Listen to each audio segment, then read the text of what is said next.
We got some amazing hoops last night, amazing game ones in round two. The Knicks showed this ain't gonna be no sweep. It's not gonna be easy. Jalen Brunson continues to prove that he is big body Brunson, that he can lead the Knicks into the playoffs and hopefully, potentially, a late playoff run into the finals. Nikola Jokic has proven that he is the new head coach of the Denver Nuggets. I'm kidding. But he has proven that this is his team and he does love basketball. And that was obvious before for some of you out there. And that he is evolving into a different player in front of our very eyes. What do I mean by that? Let's start with the Jokic one because Jokic one's super fascinating. Super fascinating. I've never seen Jokic this active in the huddle, in games, during timeouts, just everything. He's just so much more animated. He's so much more involved. And this is gonna sound weird, but he's just so much more involved in the offense as well. It's weird to say that because obviously as Jokic, he is really good at what he does, and he's always gonna be heavily involved in the offense. But there's something about Jokic right now where it's like, listen, I am going to motivate my team when Murray's not making shots or Westbrook is bricking shots or Gordon's in foul trouble or Braun's missing threes here, like whatever's happening, he steadies the ship, right? He's always been that distributor of the basketball, but right now seeing him become more of a leader and really start taking that role where he is now doing what he can to really coach the players, his teammates up. Not say players, but his teammates up, and also just become unstoppable. Like he's not, because usually when you take on an extra role that I feel like he let Murray take sometimes, and Jokic is more like Kawhi where he leads by example, not necessarily his words all the time, at least in the public eye. Seeing him take that new role can be exhausting for a lot of people. You can see production drop in other areas, but so far we're seeing Jokic continue to produce even at a higher level because I think that his teammates are really answering the call, and not only that, they're rallying around Jokic more than ever before, right? And it's so crazy to see the best player in basketball right now evolve into even greater heights, and that's what's so beautiful about the game. That's what's so beautiful about Jokic's game in particular, is seeing that he's leading by example, but he's also calling people out. He's also saying, hey, if you want a chance to win this game, I'm going to get mine. But when I dish it out to you, you've got to at least shoot it. There's no fear on this team. Shoot the ball. When I pass it to you, it's because that was the correct play. You need to shoot the ball or do a swing. Whatever the case may be. Like, it's a team sport. I can go out there and get 60 points, sure, every night. That doesn't guarantee a win. What guarantees a win is when I have 30 points, 10 rebounds, and like 15 assists. That 15 assists is huge because that means that y'all getting your shots off. And that's what's great about Jokic's game. That's what I really noticed. Because to go into OKC, when your head coach was fired a week or two before the postseason, and for you to beat a Clippers team with a fully healthy Kawhi, coached by Ty Lue and them, very impressive. And to go 7, and then turn around and face this team, an OKC that's been off since feels like March type stuff. You know what I mean? Not literally, but it feels like it. And beating them, even if it came down to the buzzer, that's excellence. That's championship DNA that Draymond be talking about when it comes to Warriors.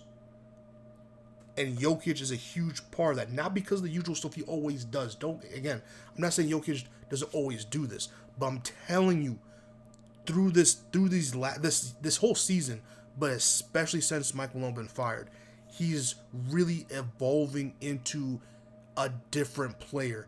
Obviously, his defense is to be desired, but in terms of his offensive skill set, in terms of the cerebral, in terms of how he's seeing approaching the game. It's getting different for him. Because yeah, he always get these triple doubles here and there, but the way in which he's getting them, the way in which his conditioning is now, the way in which he's starting to find these passes are starting to become more ridiculous, more routine, and guys are starting to hit the shots that he's throwing to them, throwing their way, is starting to show you that the game for him is slowing down to even a different way, and that should be scary for the NBA. The best player in basketball has somehow gotten even better. That's scary. So I say all that to say, amazing game. Shea's doing what Shea's doing, dude. Shea's gonna win MVP, and rightfully so. But Jokic is the best player in the NBA. He is the best player in international basketball. He is one of those players, bro. We're like Steph Curry. We're never seeing another Steph Curry again. Jokic, we might never see another Jokic again. That's the territory he's getting into. Because I'll tell you, I still think Karl Anthony Towns is the best big man shooter in basketball. But Jokic, man, he's just his approach to the game may be boring to watch to some people because not as flashy. I love watching Jokic play because I know when I watch Jokic play, I'm about to see someone dominate basketball in the way they like to dominate basketball. And there's no one in the NBA outside of Steph Curry and LeBron James can make an entire game, right? An entire game, all 4 quarters, bend to the will of that player. Right? Because when Jokic gets his pace going, the entire game follows his pace. That's something I think he's mastered this season more than any other season, even his MVP seasons. He is dictating, he is orchestrating a type of game right now that he's playing at, and that's comfortable for him. But what's even better is comfortable for his teammates, and that is why they're hitting these shots.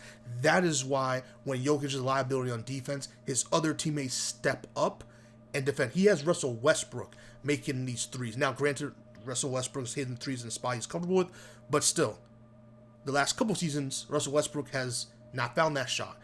Not saying Westbrook is Curry or anything, but he is making timely shots. And timely shots can be daggers and devastating to the other team. So, Jokic, congratulations. Amazing basketball. Cannot wait for game 2. Going to the game before that, the Knicks-Celtics game. Celtics got to stop shooting threes, bro. They're not. They're going to go to the next game, shoot more threes, and probably make a lot more than they did now. Jason Tatum deserves jail time for what he did last night. Listen, bro. And I hate when players do it. If your 3 balls not landing, go to something else. If Steph Curry does this, which I like, he does this. Prime James Harden did it during the regular season, not postseason, but regular season. When your 3 balls not landing for whatever reason, you have layup packages. You have other ways to score. You have mid jumpers. You have middies. You have post moves. There's so what makes a great scorer is that you can score on so many different levels and in so many different ways, and you can go hunt and get your shot. There's just so many ways, and the art of scoring is beautiful. Jason Tatum, you are tall as shit. You're quick with your first move. You can blow past these people. Lay the ball up. Go for dunks. I like the swing action. Getting it to Jaylen Brown to do more penetrate, kick out. Because at this point, if you're going to keep forcing the issue on these threes and you're not hitting, you did the same thing last postseason. Not like missing like this, but the same shit was happening where your 3-point shot was a little iffy. It was very suspect. I'm just saying, I'm not liking that. Now, again, I think this was an exception. I don't think this is the Celtics this series. I think the Celtics are going to bounce back immediately game 2. It might be a blowout. Because it really was a blowout this game. The Knicks just fought back. That's another thing. Celtics defense cannot be that sorry. You cannot be that sorry. You have got to have pride in defense. Because if you don't, the Knicks have too many weapons. Despite what the narrative has been pushed that without Brunson, the Knicks cannot score. Which, hell, that the non-Brunson minutes are not pretty. The non-Brunson minutes are not pretty. But I'll tell you what. When Brunson is healthy and in the game, others can score. Karl-Anthony Towns can score. Mikal Bridges can score, especially middies, which I love. I love that we have players on our team that can shoot mid-range shots or not scared of mid-range shots, because it is very important. Because the Knicks will do this thing, just like the Warriors have done sometimes, where they do these stretches without scoring a single basket. And sometimes a good mid-range shot is all you need to fix your offense. I'm telling you, all it takes is a couple of layups or dunks. And layups can be difficult when you have some paint protectors. So sometimes it takes a dunk. Sometimes it takes some mid-range shots. Sometimes it takes some, hit it. You know what I mean? Like, sometimes that's what it takes. And you can get your offense right back in. That's what Jimmy Butler did when the Warriors couldn't score. He was like, nah. We're not doing it in Game 7. I'm gonna hit this midi, draw a foul, go for a three. Offense, never look back after that. So sometimes that's what you need. The Knicks had that. Knicks climbed back with a 20-point deficit. That is called basketball. That is the soul of what a great basketball team is. That's what it takes to get to the deeper playoff runs. And so I'm super proud of the Knicks, super happy what I saw. But I'm telling the Knicks this right now. If you think you're going to be able to come back from 20-point after 20-point after 20-point deficit in this series, you're going to get 4-1. Do not do that.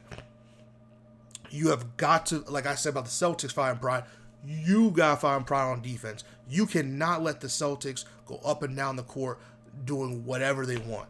You know what I'm saying? Next game, they're not going to take as many terrible shots. The Celtics took some terrible shots last night. I don't think that's going to happen again. The Knicks have got to find a way to not have Brunson and Towns become cones on defense. You cannot let whoever you can't let whoever offense happen on you. You can't. You've got to, and I mean you've got to find pride on defense. And there was a lot of help defense. Shout out to, and I always Josh Hart. There, that's the name that kept eluding me. Josh Hart, Mikal Bridges. Like a lot of help defense. It was a real team effort, and that's the only way you're going to beat the Celtics team, is that you have to play damn near perfect team basketball. Hopefully they can keep it up. With that being said, man, amazing games. Cannot wait. Like, comment, subscribe, share. See you on the next one. Peace.